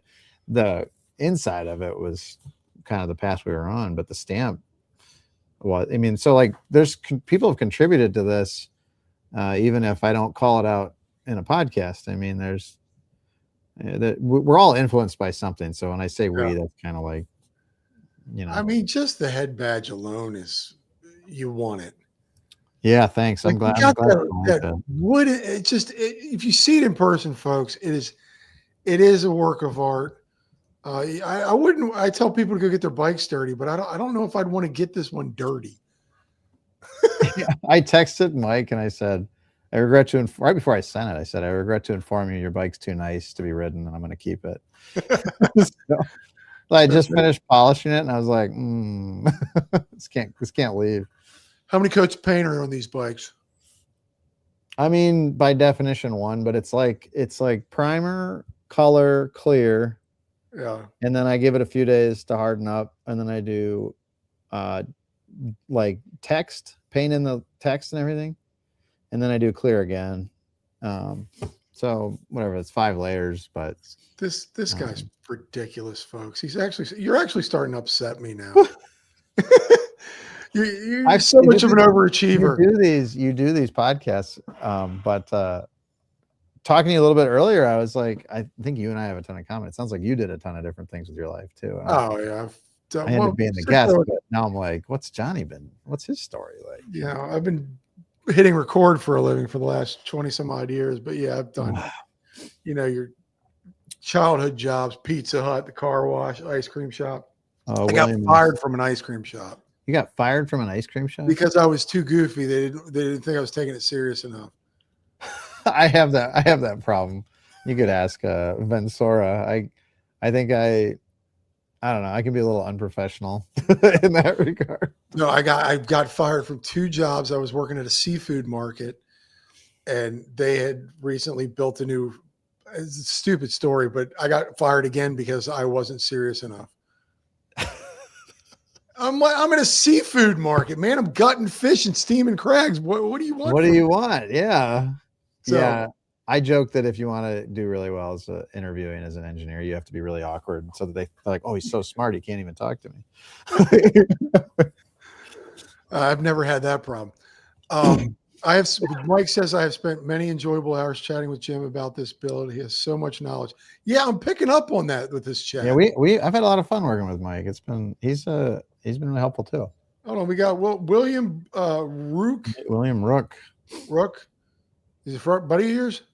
Metal flake on the red also looks fantastic. What can you tell us about the problem? Oh yeah, we had him in the last one. He's got that monster. Is that the same fish, William? If you're new, guys, hit that like and subscribe button. Yeah, I actually lost 2 subscribers today. Who actually goes onto someone's YouTube page and goes, "Nope, not you anymore." You lost some? I lost 2 subscribers. Oh my gosh! I get that. I know. If you're 2 new people, please hit the subscribe. So yeah, do you get where was that question? He's asking about process. Tell us what the process is. Paint is metal flake on the. That used to be the biggest part. Like 75% of my time was spent painting like earlier frames because I was just not fast at it. I'm pretty good at laying down the paint now. The biggest thing I've learned in spraying paint, like the high end two-pack epoxy paints, is like your spray gun atomizes, but if you just like spraying a mister out of a water bottle, if you get far enough from the mist, it starts to come together again and becomes droplets. That was like the biggest. I was like, oh my gosh, the distance you hold the gun from the frame means you can either get like a really nice misting or you get these big like lumps in it. And that was so like getting that right. And then tubes are the worst thing to paint, right? So I don't think I got too many videos about it, but I actually have this hook on a bearing that I can rotate the frame and like head tube or flip it, bottom bracket, seat tube, and then I spray the tubes lengthwise, or up and down vertically, right? And you just rotate the frame and do it, but it's tricky to get the coverage, and it's not easy. I paid a guy to do a frame for me. I wanted to find somebody to paint a frame for me. This guy in the area said he'd do it. He's an auto painter, and he just couldn't do it. Like auto paint is different. It's like panels that you can just see the whole thing in one take. Tubes, it's like you end up sighting down them and make sure you didn't miss stuff. It's not. I tell you, I've actually painted a bike myself, and not very well. It's an old 10-speed frame. I was making that single speed. Get too close, you get the droplets, you get the bubbles. But here in the humidity, no matter what I did at one point, it was running. It wouldn't dry fast enough. And I'm just sitting it down in the garage at my old house, and the humidity got to it. And you come back and you're like, I gotta sand this again. The humidity got to it. Yeah, some low end 2-pack epoxy paints in high humidity. Yeah, I'm talking Home Depot stuff. Oh, well, either way, like the humidity screws everything up. Yeah. Scott Walker Wild here. Why would anyone unsubscribe to Johnny U's channel? Probably because your sticker isn't up here. And I can tell you, buddy, it's here. It keeps falling off. I'm gonna have to get some 3M spray or something and get that. But I got you, brother. Oh, look at you. Look at who is this? Look at who this is. Oh, that's my wife again. That's your wife again. Look what she just did. Give her a hug for me. She's great. I'll give her a hug for you. Don't forget to hit that like button. Thank you so much. It's a weird question. Why? Do you get a lot of? I mean, is there like a fulfilling joy of? There an existential like? Yeah, I'm trying to get deep in you. I think that sounded really weird. I missed it. I was talking over you. I'm trying to get deep in you. Oh, let's just edit that one out. Cut, throw that. It's on the cover. Not for all. Pay extra for that audience. But to see the reaction that you had at Windman, to see Dusty Dutchman JT make one of the coolest videos. Yeah, he did great. Of his buildup of your bike. Yeah. Yeah, I don't know. For me, it's just, it's so fulfilling to put something together and like see it, like You know, the video we did with the tubes going together, that little reel. I don't know if you saw that one. That was my last one. There's the like just like putting the last piece of in the puzzle. Like it's so fulfilling, you know, when you get to that sense of accomplishment. That really means a lot to me. But for me, it's also I feel like I can do a great job making a bike. And we did a great job with the Dominion. We got Pink Bike Component of the Year in 2017 when it came out. And I was like, I'm not a one-hit wonder. I can do this again. We can do more of this. Let's make more excellent stuff. And so that's kind of where I'm at with it. I love it. It's super fulfilling to me to make something. Yeah. And to see people enjoy it. Yeah. Yeah. It means a lot to me. I don't know. I keep saying I don't know how to ask this question. I do. I have a damn podcast. I ask all kinds of questions. Have you sold a lot? You don't need to give me numbers, but not as much as I'd like. No, not as much. Well, it never will be. You probably sold $1 million ago. I wanted 1,000,001, but I think this drove my bride crazy. I was sort of hesitant to advertise last spring because I was like still getting comfortable with the process, so I could make a great bike. It just took me like twice as long, and so I was like, if we get all these orders, I don't know how I'm going to crank these out. Now our process is really good, but it's winter. And it's like I'm super fast now. Well, fast is maybe misleading, but so we got to do more advertising. Most of our orders have been from industry professionals, which has been really, really encouraging. Like when we started selling Dominion, most of the people that were buying Dominion, we would send a set of Dominions to a bike company, right? Mm-hmm. And we'd say, try these out. We want to get spec on your bikes. And they would almost always come back and say, hey, nobody really likes Hayes, so we can't spec them, and nobody knows about these brakes, but they're amazing, so we're all going to buy them. So the entire staff would be riding Dominion. Oh, wow. This happened so many times. But they wouldn't put it on the bike and to sell to the consumer, because the consumer the attitude was, Hayes isn't that great, right? So, or nobody had heard of them. Everybody heard of Strong. And so I guess what I'm saying is, like, most of my sales have been to industry professionals, and they're telling other industry professionals, and then they buy a bike and they come back and say, this is probably the best hardtail I've ever ridden. And that's really, to me, that is the same sort of story that the Dominion took, where industry professionals who knew how to identify a great product said, this is a great product. And it took a little while for the general public to start to kind of pick it up and be like, this is a great product. Maybe my brother, who worked with us on that project, he's got a friend he's been telling for years, you got to try the Dominions. And then like 3 weeks ago, his buddy was like, the Dominions are amazing. And he's like, yeah, I've been telling you that for like years. And now he's got them on his bikes, you know? So it just took a while. It just takes time for the consumer to get comfortable with a new name and a new brand. Yeah. It's kind of like your neighbor. It takes you time to get to know your neighbor. Like, that's how brands are, right? So your end game, I guess, is to become like, you're one dude putting these bikes together. Yeah. And I'm sure they take a minute. Yeah. Yeah. I mean, how many can you bang out in a week and still have a relationship? In a week, I should be able to. Yeah, I should be able to. Go ahead. Sorry, I maybe had more of that question, but no, I was just joking about like being able to have your job, bang out a bunch of bike frames, and still have a relationship with your wife. Oh yeah, I know. Yeah, I know. And I've gotten better at it. It used to be really balance, I guess. Yeah, I've gotten a lot better at balancing my life, but there's still stuff that suffers. But yeah, it takes between 20 and 25 hours to make a frame. I'm hoping to get that down a little bit more just for my own sanity, but I also love the satisfaction in the process. So it's like, I'm not willing to cut corners, which is why we designed our own dropouts and yokes. So I could have bought them off the shelf, and cast our own head badge and stuff. But yeah, we'll probably improve the cycle time a little bit better.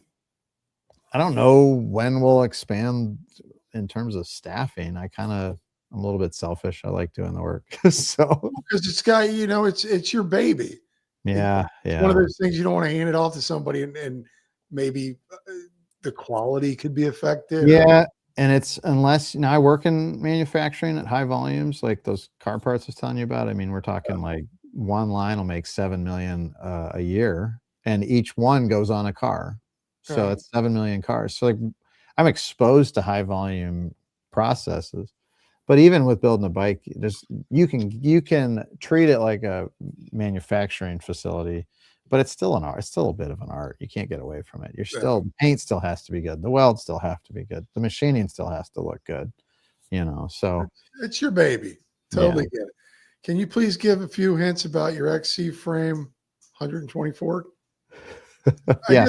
All right. I read the one right under it. It's 120. We're going to target, I will probably target 120 because that's a lot of people like that. But we'll design it so it'll work well with 100 as well.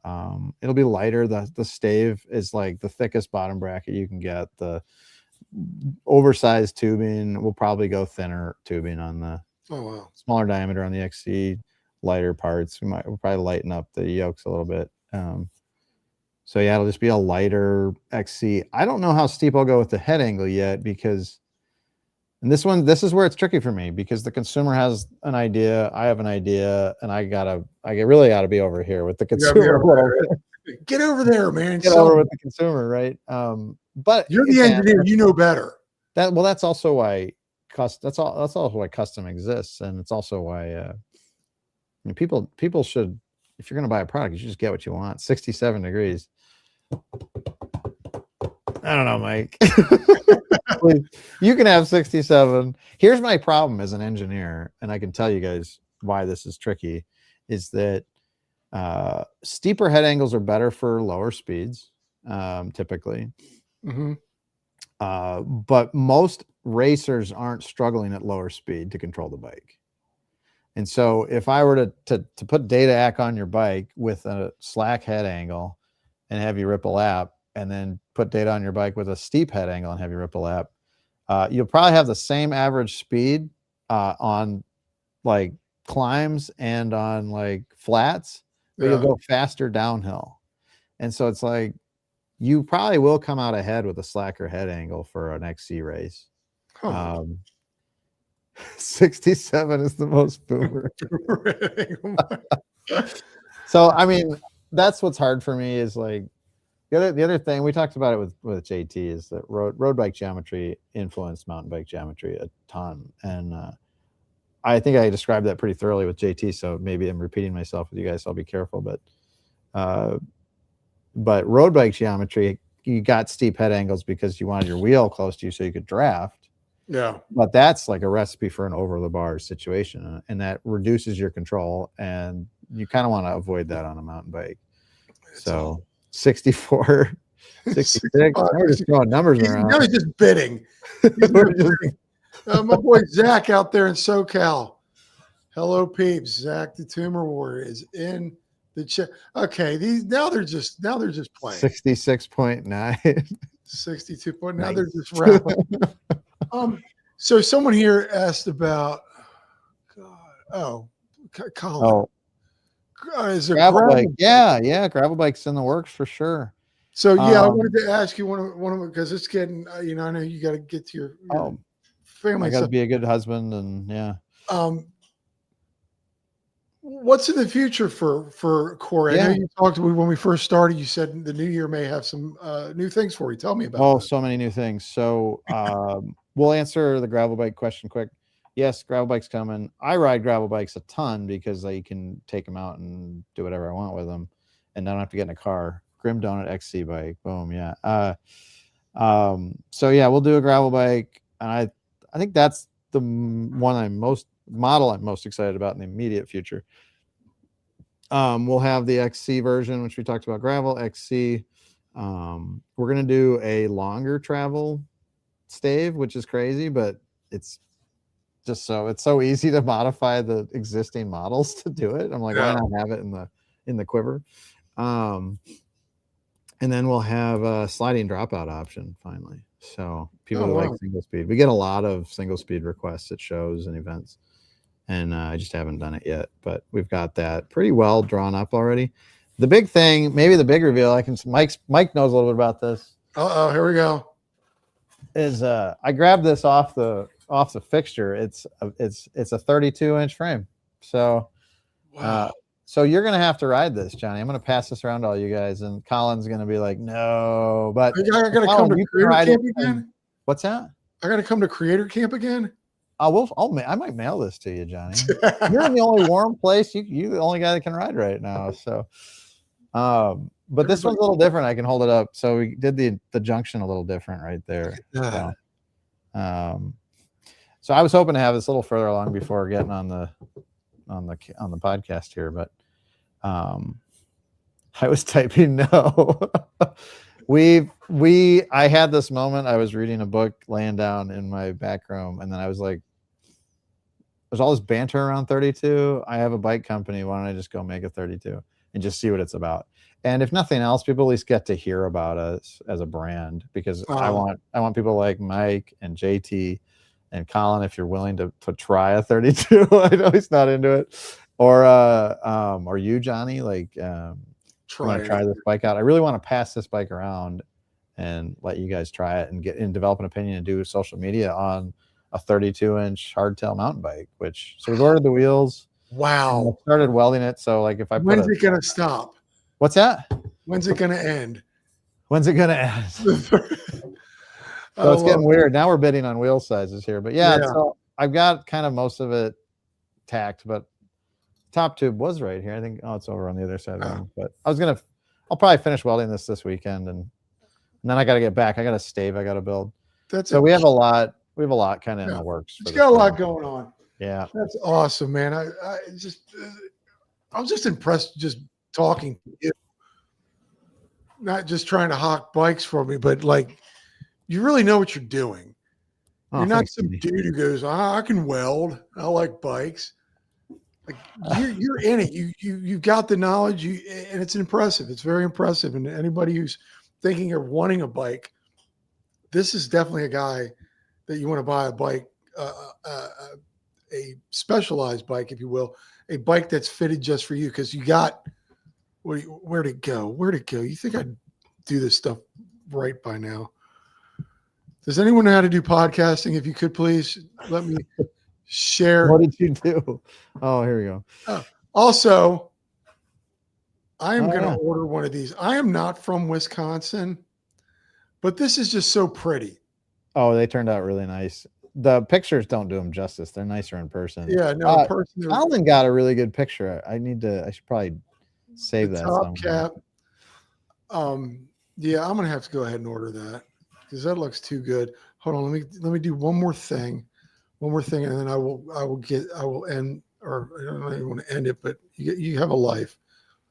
This is JT's. That's JT's video. Yeah, he did such a good job. Everything JT does is just. Yeah. A lot of other bike companies are shutting their doors. Why are you opening yours? Yeah. I feel like one of the reasons I was put on this earth is to create world-class cycling products.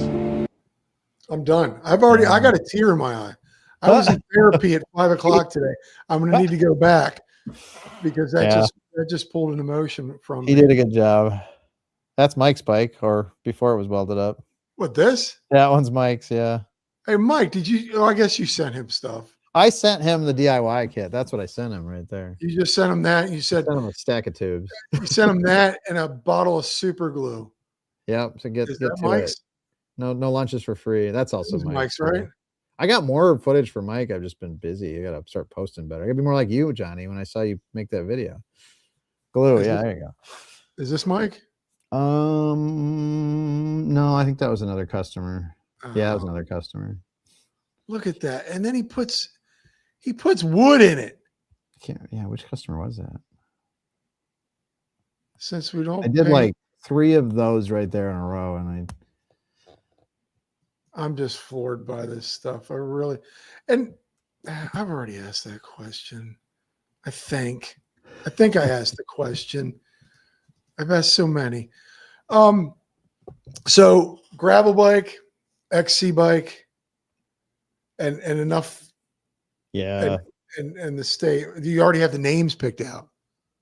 Yeah, names are mostly picked out. So I'm not gonna break the mold on that yet. You'll have to wait. No, I'm not asking. I'm just seeing. But I will say, we're really still gonna do a full suspension eventually, and I'm really eager to do that, because the attitude is that full suspension is like 3 times harder than a hardtail, and so a lot of frame builders don't like that extra complexity, but I think that's a good sign. That means that I bet I get into it and I find a lot more opportunity to make the bike go faster when I have more levers I can pull. So I'm really excited to do a full suspension. That one's probably further down the road, but it's coming. Nice. So Colin, I see that and it makes me want the raw frame. Yeah. That does make you kind of. yeah, I remember I saw that video. You stripped the paint. You know what, Colin? Well before I knew you existed, I watched that video. No, just having that raw without any paint on it. I got to get better with my the colors. Like I did a frame recently, and the welds had such pretty color to them. Color's fine on steel, not on titanium. If you remember that earlier, but Colin would have liked that. Oh my! Like, look at that. I would like it not painted. That looks cool. Looks beautiful. Anywho, taking up so much of your time, and I really, really, really appreciate you coming on, Jim. It was great meeting you out in Wisconsin. It was great chatting with. Hold on. Yeah, we'll have to figure something out, won't we? How's your shop space fabrication area set up currently? Any plans on expanding to a larger space? That's his space right there. That's all I got for the moment. Yeah, hopefully we get something bigger, William. William, did you change your fish? Is that a new fish? I feel like it's a different fish photo. Is that the same fish photo? That's a different fish. I feel like it's a different fish. How many beasts have you slain? Hold on. I'm trying to go back to find. He's got 2 accounts, maybe. Maybe he's got 2 accounts. I don't know. Same William Rook, I think. Maybe. Anywho, anyway, yeah, go ahead. I appreciate you, man. Hey, it's fun being here, Johnny. I hope I did you some kind of justice to get your knowledge out and get your bike out there. But at the end, I like to do the 10 rapid fire questions. Okay. And you two at home can play along. Are you willing to do it? Yeah, I don't know totally what I'm getting myself into. Well, they're holiday because it's my last one and the holidays are coming up. And I did say holidays instead of Christmas. So folks at home, if you want to play along, let's rapid fire. Rapid fire. How did you find out about Santa and that he doesn't exist? Oh man, I don't know. Did you ever remember? Do you remember those? I don't remember that. Did you just wake up one day and be like, you guys have been fooling me? I didn't have like a awakening. No, I can't. I feel like I should have a distinct memory. And I'm going to have to ask my wife that. Maybe she'll chime in and answer if she remembers. I got to tell you, I remember like. Right, yeah. Well, I like to play along.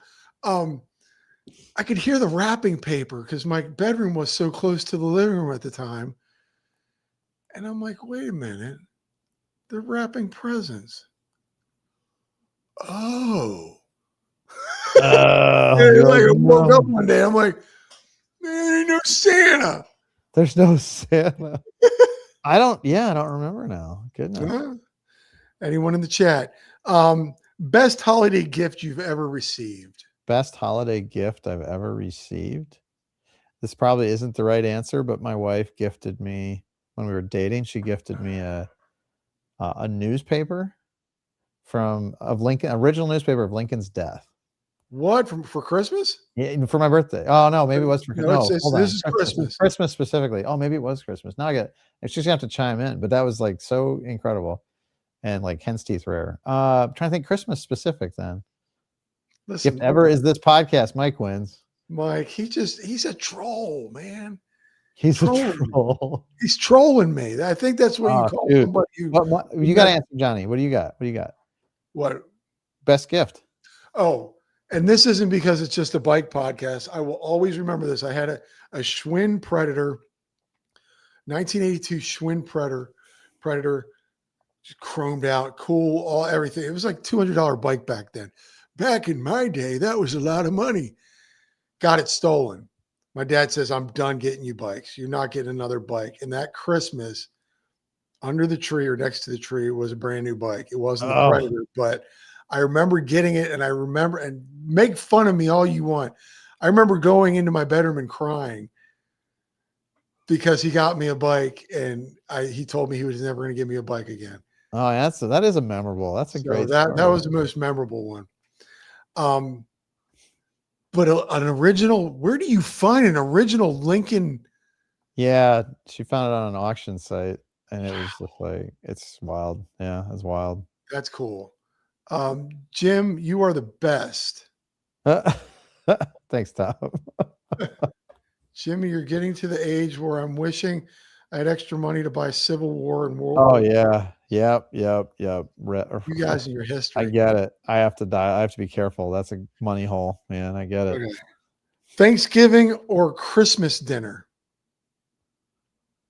What's your favorite? Oh, well, I would say Christmas, except that Thanksgiving is like steady Eddie. Like that's a reliable. You know what you're getting. Christmas, it can be. Sometimes it can be a crapshoot. I know my mom Yeah. sometimes will pull out a lasagna. Christmas dinner. Mike? Weigh in on that. What's your Christmas dinner? You have to tell us. Christmas dinner. I will say that my mother used to make this like coquille Hot Saint dogs. Jacques. Have you ever had coquille Saint Jacques, Johnny? You like seafood? Yeah, I love seafood. It's like a French seafood and like cheese pastry. I don't like French food. Oh well, that's like saying you don't like food though, Johnny. I'm not big on sauces. Oh really? Yeah, I like a condiment, but like heavy sauces, I'm not big on French food. You're like a Midwesterner, Johnny, if you don't like sauce. Yeah, you guys and your mustards and stuff like that. Well, no, I mean like I think of Midwesterners that don't like sauce. So that's what I always thought. Oh, I feel like I'm the unique one, but I don't like French. I can do any other ethnic. I just don't do French. Favorite holiday tradition? It's a great answer, Colin. Favorite holiday tradition, stockings for sure. I love a good stocking. Do you guys do stockings in Florida? Is that I didn't know that certain things are like regional. I didn't know that. No. I'm from Maryland, and yeah, when you were growing up, you did the gifts, but the last was always that stocking. Oh man, I love stockings. You got a toothbrush. Mom still to this day will give you a toothbrush for Christmas. Socks. Yeah. I just need chocolate or beef jerky or like some Hot Wheels. You get that weird lifesaver booklet. Remember that? You open it up and you got like 4 different on each side had like 4 different types of lifesavers. You got the butterscotch and the You're such a kid. You're so young. I'm too young. I don't remember that.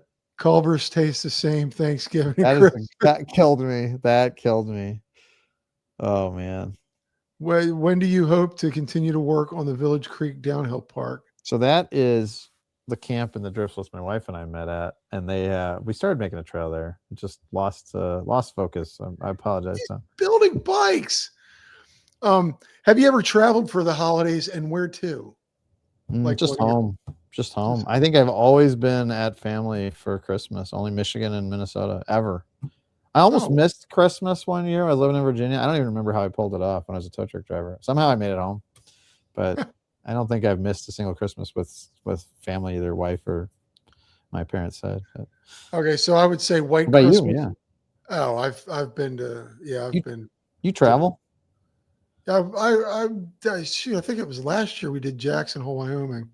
And that was my next question: white Christmas or a hot beach Christmas?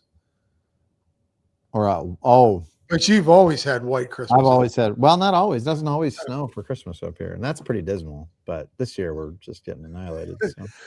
Yes, Scott, you do need this place called Culver's. Wait, where's Scott at? Where are you at, Scott? He's in South Carolina, just South Carolina, North Carolina border. Okay, South Carolina border, I think. Okay, so anywho, lost track. What else we got? Favorite holiday movie? Favorite holiday Christmas movie? Christmas. I'm trying to be PC with the holiday.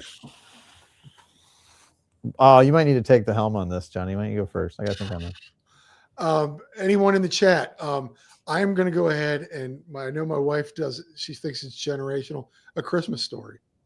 Oh, that's good. Yeah. Is that? Hold on. Is that the one with? Oh yeah. Of course, that is hard to beat. White Christmas I've been liking. I watched that with my wife a few times. I like Elf. Christmas Vacation. Christmas Vacation. That's a solid one. That's a winner. Fruitcake, yay or nay? Oh, this is tricky. My mother. What's that? It's a doorstop. You don't eat it. No. See, I will make a case for fruitcake once in my life. My mom makes fruitcake occasionally for Christmas, but there's like ways to do it. It's like when she does it, it's like I was telling my wife, it's like I feel like it's a classical, like if you do it right, it's like like I feel like I'm in a Christmas movie or a Christmas story from like the 1800s or something. Like it's an older style. Like if you do it right. But most of them are like stop a bullet, like right, like most of them. There's no fruit in it. What it's like some like gummy worms or something in it. I don't even know. Oh God, Harold and Kumar Christmas special. That's hilarious. I feel like I've heard of that. I feel like I've seen that. Something you're hoping for the new year. Hoping for the new year for your business. Oh, geez. Oh man. I don't know. There's lots of stuff I'm excited about. It all just seems a little bit trivial, but I'm excited about getting a 32, riding a 32, and getting some new bikes designed for sure. We'll hope. Yeah, more bikes. Yeah, Mike. You don't need more. I don't. You and Mike have like at least 32 hours in a day, I think. Like we're all stuck with 24. I hung out. 34. I don't know if JT's made it to the call, but I hung out with him and some of the group up here last weekend, and those guys, like, they can crank out projects. We like his house is beautiful. JT's house is beautiful, and he's like, "Oh, I redid this, and it's like everything had been touched." And we're like, "When did you move in?" He's like, 2 years ago, year and a half ago, 2 years ago. Something like that. And I was like, oh my gosh, how did you do all this in 2 years? I don't know where they get their hours. I got to stop interviewing people who have drive and motivation. I got to start interviewing people like me, just like, whatever. How about a steel e-bike? A steel e-bike. I've thought about it. It kind of, the visual kind of irritates me a little bit, like having these thin tubes and then this like big clunky motor, big thing on the bottom. We might, we might get there. I'm not in a rush. There's always going to be a space for an analog bike if Mike really wants it. if Mike wants, yes, e-bike. So he's got something to review. Okay, last question. All right, what do we got? Hit it. Favorite pizza topping? Oh, tomato and bacon. Tomato and bacon. Just do you have sauce on there too? Yeah, well, yeah, but like the normal sauce and mozzarella, and then tomato on top of the tomato sauce. Yeah, sliced tomato and then bacon bits. Okay, that's a solid go. I was afraid you're going pineapple. My wife loves pineapple. I like pineapple. Don't hate. My wife loves pineapple. I don't like fruit or nuts in my food. We can go way back to my other comment about going deep into you. That was a slip. I heard it and it came out. Jim, dude, I can't thank you enough for coming. Hey, likewise, Johnny. I really appreciate you taking the time to. I mean, I always try to keep these keep them down, but we get to chatting. Oh, it's fun. I feel like I was a little bit the spotlight, but I got to know you a bit here too. So that was nice. I've talked to you more now than before. So you are the spotlight. Well, I guess I'm the guest, but I told JT, I was like, I should ask you more questions. If you see the thumbnail, it's a big picture of you. Oh, fair enough. Die Hard. Thank you, Tom. I was like, there's got to be a good movie out there. Yeah. Die Hard. Die Hard's a winner. That's always is it like a holiday movie? Yeah. That's true. I think it is. Anywho, dude, I can't thank you enough. Guys, in the comment section, watching this live, I love you. Thank you, everyone who's watching this afterwards. If you'd like to know more about Quarry Cycling Company, it's not there yet. I was busy today, but I will, after this, put in a description of everything, put your website, your Instagram, everything. And if people need to reach out to you, the best way to reach out for a bike is, can they contact you through the website? Yeah, and contact me through the website. We had I think my email handle's in there. That's the best way to reach out. You can message me on Instagram too. That's fine. I talk to a lot of people there.